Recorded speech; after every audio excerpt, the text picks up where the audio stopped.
আসসালামু আলাইকুম ভিউয়ার্স, আপনারা যারা কানাডার ভিজিট ভিসার জন্য আবেদন করার কথা ভাবছেন বা অলরেডি কানাডার ভিজিট ভিসার জন্য আবেদন করে রিফিউজ হয়েছেন, তারা রিফিউজ হওয়ার পরেও কিভাবে আপনারা কানাডার ভিজিট ভিসাটাকে আবারও নিশ্চিত করতে পারবেন সেটাই আলোচনা করব আজকের এই ভিডিওতে।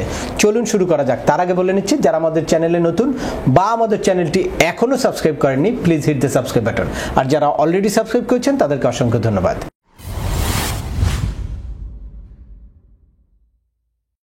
বিজনেস টিপস 360 পক্ষ থেকে আমি সিএম আমিনুল বাহার আরও একটি ইনফরমেটিভ ভিডিও নিয়ে আপনাদের সাথে হাজির হলাম। আপনারা জানেন যে এই চ্যানেলে ইউএসএ, কানাডা, অস্ট্রেলিয়া, ইউকে সহ ইউরোপের বিভিন্ন দেশের ভিজিট, পড়াশোনা, ওয়ার্ক পারমিট এবং মাইগ্রেশন সংক্রান্ত বেশ কিছু আপডেটেড ইনফরমেশন আছে। আপনারা যারা যেই টপিক্সে ইন্টারেস্টেড দয়া করে ওই রিলেটেড সকল ভিডিওগুলো দেখবেন। এরপর ছোটোখাটো প্রশ্ন থাকলে ভিডিওর নিচে কমেন্টস করবেন। আর তারপরেও কেউ যদি একান্ত কোনো ব্যক্তিগত পরামর্শ করতে চান বা আমাদের কাছ থেকে কোনো সার্ভিস নিতে চান, তাহলে আপনাদের কষ্ট করে একটা অ্যাপয়েন্টমেন্ট বুক করতে হবে। এটা শুধুমাত্র ব্যক্তিগত পরামর্শ বা ব্যক্তিগত কোনো সার্ভিস নেওয়ার জন্য। আর ইন জেনারেল যে কোনো ইনফরমেশনের জন্য আপনারা কি করবেন, অবশ্যই কমেন্টস করবেন এবং পরবর্তী ভিডিওর জন্য অপেক্ষা করবেন। এই অ্যাপয়েন্টমেন্টের জন্য শুধুমাত্র এই তিনটা নাম্বারের যে কোনো একটা নাম্বারে আপনারা ডিরেক্ট ফোন করে অথবা হোয়াটসঅ্যাপ মেসেজ করে অ্যাপয়েন্টমেন্ট নিতে পারবেন।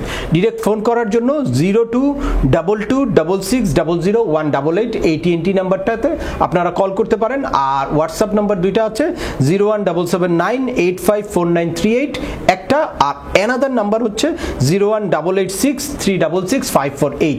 এই দুইটা নাম্বারে হোয়াটসঅ্যাপে মেসেজ করে রাখতে পারেন বা অফিস আওয়ারে সকাল 10টা থেকে সন্ধ্যা 6টার মধ্যে ডিরেক্ট কলও করতে পারবেন। এর বাইরে অন্য কোনো নাম্বারে আমি বা এবি কনসালটেন্সি কোনো রকম কোনো সার্ভিস দেয় না বা কোনো রকম কোনো অ্যাপয়েন্টমেন্ট বুক করে না। আপনারা সাবধান থাকবেন, সতর্ক থাকবেন। আমার নামে বা আমার ভিডিওকে কপি করে অনেকেই কিন্তু বিভিন্ন চ্যানেলে আপলোড করে তাদের নিজেদের নাম্বার দিয়ে সার্ভিস দেওয়ার ব্যাপারে টাকা পয়সা নিয়ে নিতে পারে। আমি অ্যাপয়েন্টমেন্ট ছাড়া, সরাসরি কথা বলা ছাড়া কোনো রকম কোনো সার্ভিস দেই না।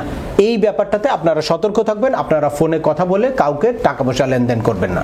আর এছাড়াও আমাদের দুইটা ফেসবুক পেজ আছে, একটা এবি কনসালটেন্সি এবং একটা সিএম আমিনুল বাহার নামে।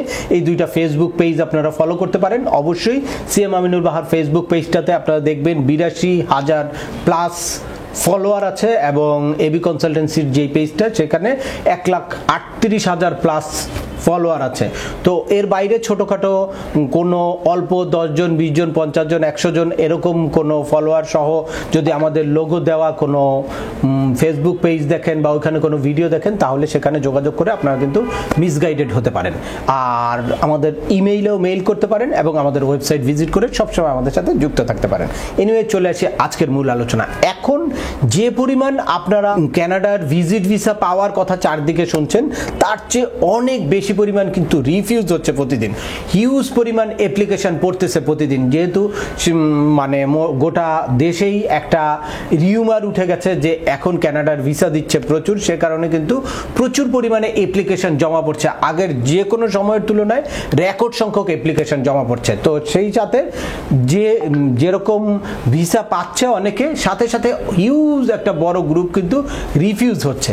তো আপনারা রিফিউজ হয়ে অনেকেই হতাশ হয়ে যাচ্ছেন যে রিফিউজ হওয়ার পরে আর আমি ভিসা পাবো না বা আমি আর কখনোই ভিসা পাবো না, আমি কি ভিসা পাবো কিনা, এ ধরনের নানান রকম কনফিউশন আপনাদের মাঝে অ্যারাইজ করে। আপনাদেরকে একটা কথা বলবো, যদি আপনারা সঠিকভাবে আবেদন করে থাকেন তাহলে আপনাদের হতাশ হওয়ার কোনো কারণ নাই। আবার আবেদন করে আপনারা কিন্তু ভিসাটা নিশ্চিত করতে পারেন। কিন্তু যদি আপনারা কানাডিয়ান হাই কমিশনকে বা আইআরসিসিকে মিসগাইড করার জন্য বিভিন্ন রকম ফেক ইনফরমেশন দিয়ে, ফেক ডকুমেন্ট দিয়ে আপনারা যদি এই রিফিউজটা হয়ে থাকেন, তাহলে আপনাদের জন্য একটা দুশ্চিন্তার কারণ হতে পারে এবং আপনাদের সারা জীবনের জন্য কানাডার রাস্তা কিন্তু বন্ধ হতে পারে।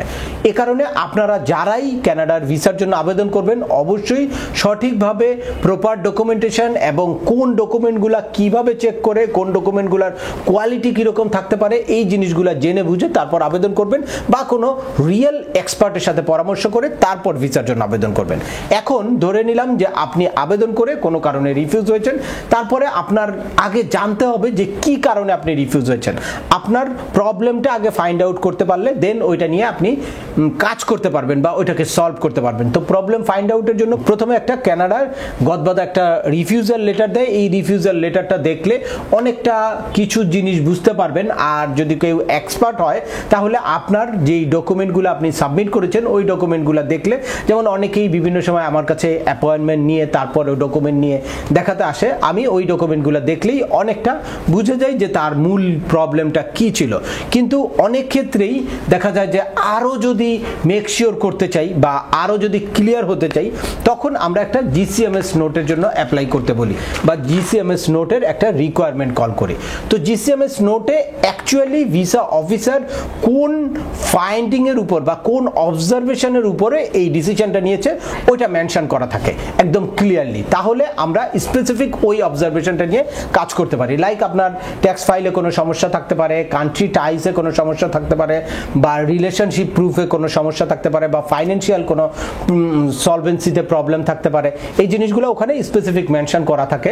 যদিও আমরা ডকুমেন্ট দেখে অনেকটা বুঝতে পারি, কিন্তু ওই জিনিসটা দেখলে আরও ক্লিয়ার হয়ে গেলে। তো এই জিসিএমএস নোটটা শুধুমাত্র যে আপনি ভিজিট ভিসার জন্য বা টেম্পোরারি রেসিডেন্স পারমিটের জন্য আবেদন করলেই আপনি এই জিসিএমএস নোটটা চাইতে পারবেন এরকম না। আপনি যদি স্টুডেন্ট ভিসার জন্য আবেদন করেন, আপনি যদি স্পাউস ভিসার জন্য আবেদন করেন, আপনি যদি মানে প্যারেন্টস ভিসার জন্য আবেদন করেন, বা কোনো এক্সপ্রেস এন্ট্রি ডিনাই হয়, বা আপনার যদি কোনো ওয়ার্ক পারমিট ডিনাই হয়, তারপরেও আপনারা কিন্তু এই জিসিএমএস নোটটার জন্য অ্যাপ্লাই করতে পারেন। পাশাপাশি সিবিএস একটা নোট আছে, যেটা হচ্ছে ক্যানাডিয়ান বর্ডার সিকিউরিটি এজেন্সির একটা নোট।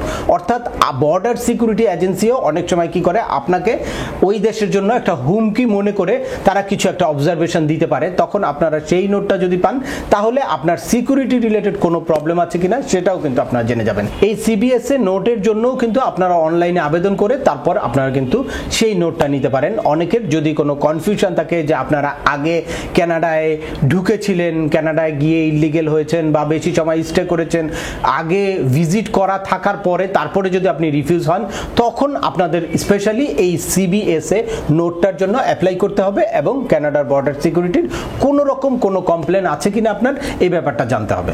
তো আপনারা নিজেরাও চাইলে জিসিএমএস নোটের জন্য অ্যাপ্লাই করে তারপর জিসিএমএস নোটটা দেখতে পারেন যে কি কারণে আপনাদের রিফিউজটা হয়েছে।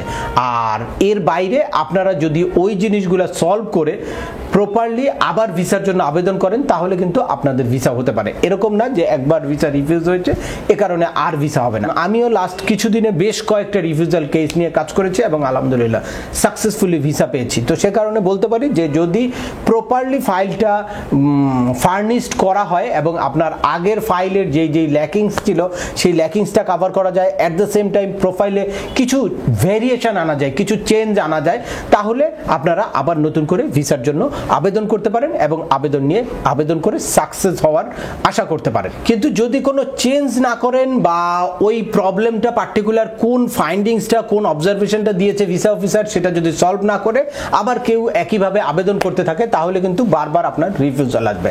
আমার কাছে এরকম কেসও এসেছে যে পরপর 7 বার আবেদন করে রিফিউজ হয়েছে, তারপর 8মবারের মতো আমাদের মাধ্যমে ভিসা পেয়েছে। তো সে কারণে মানে প্রবলেমটা ফাইন্ড আউট করা খুবই জরুরি। আগে আপনার প্রবলেমটা ফাইন্ড আউট করতে হবে যে কোথায় কাজ করতে হবে, কি প্রিপারেশন নিতে হবে এবং আপনার প্রোফাইলে কি চেঞ্জ আনতে হবে। তারপর সেই অনুযায়ী সঠিকভাবে যদি আপনি ভিসার জন্য আবেদন করেন তাহলে কিন্তু রিফিউজ হওয়ার পরেও আপনি সাকসেসফুলি ভিসা পেতে পারেন। তো আজকের ভিডিওটা আর দীর্ঘায়িত করছি না। আশা করি এই ভিডিও থেকে আপনারা কানাডার ভিজিট ভিসা রিফিউজ হওয়ার পরেও কিভাবে আপনারা আবার আবেদন করে আবার ভিসা নিতে পারেন এই জিনিসটা সম্পূর্ণ ক্লিয়ার হয়েছেন। তারপরেও আপনাদের যদি এই সংক্রান্ত কোনো রকম কোনো প্রশ্ন থাকে অবশ্যই আমাকে কমেন্টস করে জানাবেন। আর ভিডিওটি ভালো লাগলে বা তথ্যবহুল মনে হলে লাইক দিয়ে আপনার বন্ধুদের মাঝে শেয়ার করে দেবেন যাদের এই ইনফরমেশনগুলো অত্যন্ত প্রয়োজন। আবার দেখা হবে নতুন কোনো গুরুত্বপূর্ণ টপিকস নিয়ে। সে পর্যন্ত সবাই ভালো থাকবেন, সুস্থ থাকবেন এবং আমাদের চ্যানেলের সাথেই থাকবেন। আল্লাহ হাফেজ।